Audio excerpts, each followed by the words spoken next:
Olá, estamos aqui com o Alexandre Ateniense, que é sócio e fundador do Alexandre Ateniense Advogados e um dos principais especialistas em direito digital no Brasil. Alexandre, hoje eu queria conversar com você sobre o mega vazamento de dados, que foi noticiado aí em janeiro, já teve desde então vários desdobramentos. As investigações estão em curso, né, mas ainda não está muito claro qual é a fonte desses dados, exatamente o que pode acontecer com esse vazamento. O que nós sabemos é que foram vazadas informações de praticamente todos os brasileiros, né? Eu queria te perguntar, primeiro, para você falar um pouco sobre o que aconteceu, o que você sabe, o que se sabe sobre esse vazamento até o momento, e depois quais são as opções de quem eventualmente já sofreu ou no futuro vai sofrer algum dano por conta de ter aí os seus dados expostos. Prazer estar novamente falando com você, Gabriel. O que se sabe através desse mega vazamento, pelo menos para nós que trabalhamos com esse tipo de incidente de segurança da informação diariamente, é que pessoas que fazem parte da nossa equipe, que normalmente têm acesso à Deep Web para poder fazer técnicas de enfrentamento, já nos revelaram que se trata de um volume não só imenso, em termos de dados de pessoas físicas, inclusive já falecidas, mas Uhum. também de pessoas jurídicas, coisa que não está sendo muito bem divulgado pela mídia, mas, sobretudo, da complexidade. Me parece que são mais de 30 campos, 30 tipos de dados diferentes relacionados a cada titular. Então, esses dados não foram agrupados de um dia para a noite. Eles não foram agrupados por uma pessoa física. E mesmo sendo pessoa jurídica, isso certamente já demandou muito investimento, muito braço, para poder construir esse repositório de base de dados, devido a tal complexidade. Então, é muito cedo ainda para poder afirmar que a Serasa está envolvida, porque já surgiram interpretações de que existem alguns dados vazados, como dados do INSS, por exemplo, que não são, a priori, tratados pela Serasa, e sim por uma Certo. empresa pública. E aí fica a dúvida no ar. E se for uma empresa pública, será que a NPD vai cortar na própria carne? Porque é a hora de testar a independência da NPD para poder tomar decisões efetivas, seja com quem for. E, por esse motivo, nós devemos acompanhar de perto, como estamos fazendo junto com a nossa equipe, monitorando 24 horas por dia, porque já estamos sendo procurados por diversas pessoas, empresas, que estão preocupadas em relação a esse assunto, que certamente ainda vai ter efeitos duradouros. Então, Alexandre, o que você está dizendo é que, enfim, quando você diz que teve muito trabalho por trás, você quer dizer que essa base eventualmente foi montada aí, não só de uma fonte, ela foi montada por, enfim, por quem que é que esteja obtendo esses dados ilegalmente. Até onde a gente sabe, não tem nenhuma organização no Brasil que tenha 37 ou 30 e tantas dados pessoais de cada titular. Isso é um esforço hercúleo, mas que a gente conhece que tem empresas que se dedicam a isso e juntam cacos de informação daqui e dali para atender a um público-alvo muito dirigido, que tem muito interesse nesse cruzamento de informações, nessa engenharia social, como você disse, para poder fazer com que isso, a sua base de dados, se torne extremamente mais valiosa. Uma base de dados pessoais ela é mais avaliada, em termos financeiros, pela quantidade de funcionalidades que pode propiciar a um determinado núcleo de ramo de atividade ou de empresas que atuam no segmento do mercado. Certo.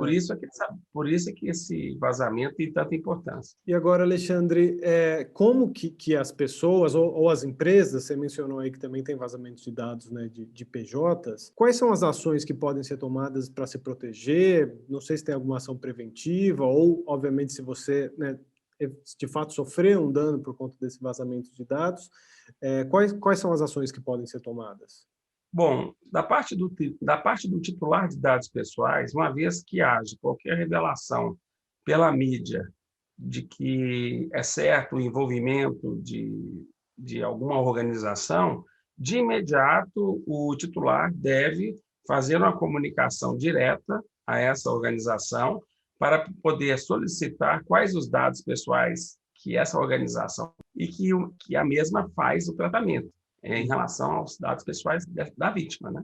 E uma vez repassada essa informação, caberá uma avaliação para saber se, eventualmente, é o caso de tomar uma medida judicial contra essa empresa, né, provocando uma extensão de dano. Só que essa questão de extensão de dano ou punição na esfera criminal, ela é ainda, nesse momento, ainda um pouco cedo para poder saber exatamente qual é a estratégia. Por quê? É tanta informação valiosa que a quantidade de tipo de golpe diferente ou de tipo penal envolvido é enorme. Então, pode haver, por exemplo, uma identidade, uso de falsa identidade, crimes de identidade ideológica, que são diferentes, estelionato, e por aí vai. Então, por isso é que a gente tem que entender e ficar extremamente vigilante, porque, como eu disse, os efeitos serão sentidos ainda por vários anos, de quais os danos que cada titular virá a sofrer em decorrência da divulgação pública desses dados pessoais agrupados. Certo. Então, isso é uma eterna vigilância que nós já estamos acompanhando para poder atender e verificar, monitorar junto com os clientes quais são os danos que ainda estão por vir. E no caso de empresas, Alexandre, como não se sabe ainda exatamente a fonte, e é claro que né, as empresas não querem que esses dados sejam vazados, elas foram atacadas ou teve alguma falha de segurança, mas se uma empresa tem alguma suspeita de que eventualmente alguma base dela pode ter sido vazada, ou ela está envolvida de alguma outra forma, o que ela pode fazer, como que ela pode se precaver, quais são os passos que ela precisaria já estar tomando em vista do mega vazamento?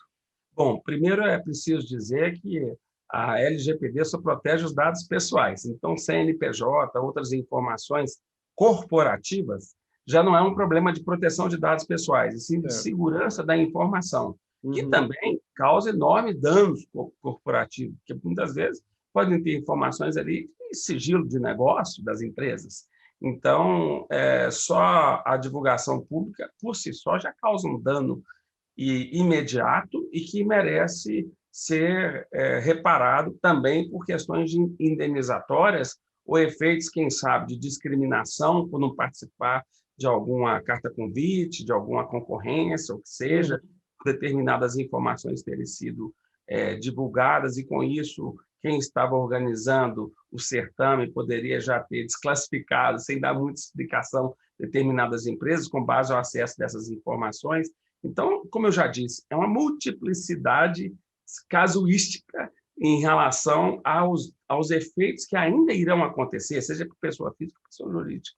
Claro. Então, o importante é estar atento, monitorando e procurando um advogado tão logo for percebido que algo diferente está acontecendo com o uso não autorizado dos dados pessoais ou dos dados corporativos. E, Alexandre, enfim, vocês trabalham nessa área há muito tempo, né? Esse mega vazamento realmente é algo sem precedentes, mas vocês já lidaram com muitos vazamentos de dados, enfim, né, de várias formas, atendendo clientes de diversas maneiras.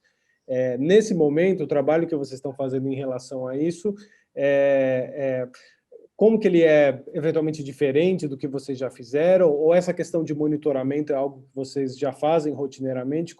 Como é que vocês começariam a prestar serviço para um cliente em vista do mega vazamento agora? Olha, eu queria destacar, Gabriel, que antes de mais nada, são problemas que têm um ponto único chamado governança digital corporativa.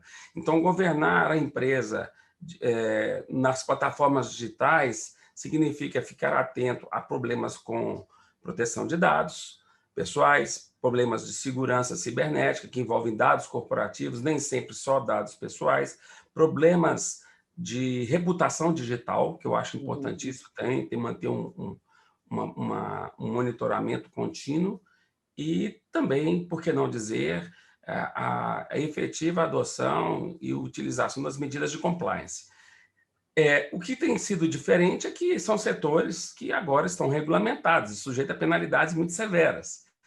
Então, uma falha desta, se tivesse ocorrido há 2 anos atrás, talvez não tivesse a repercussão que tem hoje por causa da Lei Geral de Proteção de Dados e do Marco Civil da Internet. Então, por esse motivo, é que é necessário que as empresas estejam conscientizadas que há uma mandatória iniciativa para criar comitês de governança digital, porque são esses assuntos pautados para esse grupo de pessoas que devem estar constantemente pensando nas estratégias de enfrentamento desses incidentes, porque se tem uma coisa que, ao longo de mais de 30 anos de atividade profissional na área de direito digital, a gente aprendeu, é que quanto mais rápido for o enfrentamento, menor será o dano causado.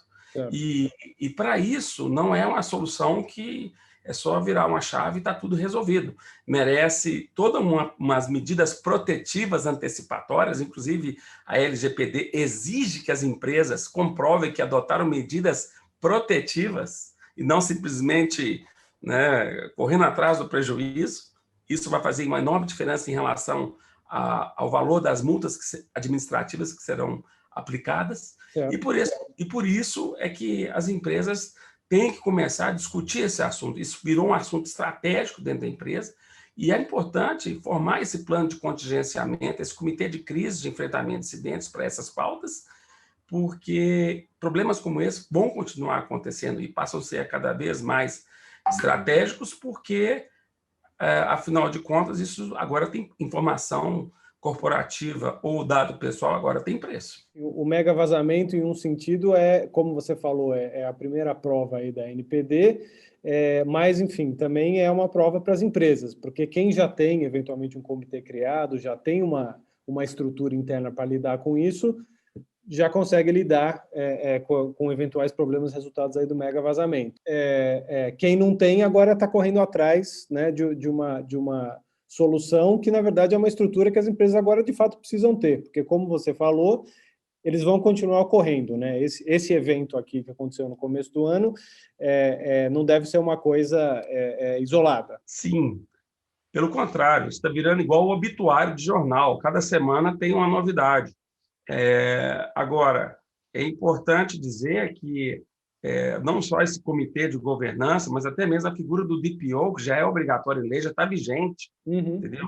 Eu estou acompanhando a mídia internacional diariamente, junto com a minha equipe, estudando todos esses incidentes que estão acontecendo no mundo afora, e estou vendo uma crescente, sobretudo na Europa, de empresas que estão sendo multadas em valores significativos e, pior, divulgadas amplamente pela mídia, que não nomearam DPO até hoje. Certo. Então, veja, pode ser uma nomeação, ainda que não seja um DPO extremamente capaz, qualificado, etc., mas tem que ter. E as empresas ainda não acordaram para isso e, consequentemente, retardam essa tomada de decisão, fazendo com que estejam sujeitos a essas penalidades que não são pequenas. Alexandre, muito obrigado e, enfim, quando houver novidades aí no caso do mega vazamento, das investigações, nós voltamos a falar. Obrigado também pelo esse bate-papo, Gabriel. Eu acho que esse assunto vai render muito ainda. Nós estamos ainda na pontinha do iceberg, mas podem ter certeza que nosso escritório está monitorando esse assunto 24 horas por dia e qualquer novidade, eu sugiro que você se inscreva na newsletter do escritório através do nosso site, porque sempre faremos comunicados por ali e também gravando vídeos como esse.